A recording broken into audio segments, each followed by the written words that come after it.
Pemupukan berimbang pada padi tentunya tak lepas dari tercukupinya unsur-unsur seperti nitrogen, fosfat, dan kalium. Salah satu dari beberapa jenis pupuk nitrogen yang sering digunakan petani padi di Indonesia adalah pupuk urea.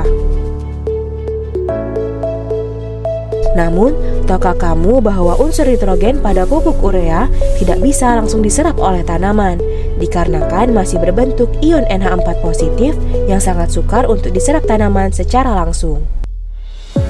Unsur nitrogen akan mudah diserap oleh tanaman ketika berbentuk ion nitrat. Pada dasarnya, ion nitrat sudah tersedia di dalam tanah. Sumber terbesarnya berasal dari atmosfer bumi yang masuk ke dalam tanah melalui air hujan dan udara. Penyebaran kandungan ion nitrat ini akan berhubungan erat dengan kondisi tanah, iklim, dan cara pengolahan tanah. Hal lain yang tak kalah penting adalah ketersediaan unsur nitrogen di dalam tanah juga dipengaruhi oleh pH tanah. Semakin asam pH tanah, maka ketersediaan unsur nitrogen akan semakin menurun. Hal ini dikarenakan tingkat kelarutan ion nitrat di dalam tanah akan semakin kecil, sehingga lebih cenderung terikat oleh zat-zat asam yang mengakibatkan ketersediaan unsur nitrogen di dalam tanah akan semakin menurun.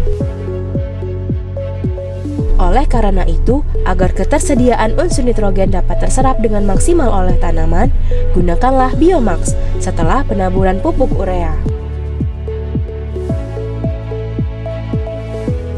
Biomax memiliki peran yang sangat penting dalam memaksimalkan penyerapan unsur nitrogen bagi tanaman. Pengaplikasian Biomax setelah penaburan pupuk urea akan langsung bekerja dengan mengubah ion nitrogen yang semula berbentuk NH4 positif menjadi NO3 negatif. Yang mana dalam bentuk NO3 negatif inilah unsur nitrogen dapat langsung diserap oleh tanaman karena larutan NO3 negatif lebih tersedia dan mudah diserap oleh tanaman. Selain itu, Biomax juga bekerja dengan menetralisir zat-zat asam yang terdapat di dalam tanah, sehingga unsur nitrogen yang semula diikat oleh zat asam akan kembali bisa langsung diserap oleh tanaman.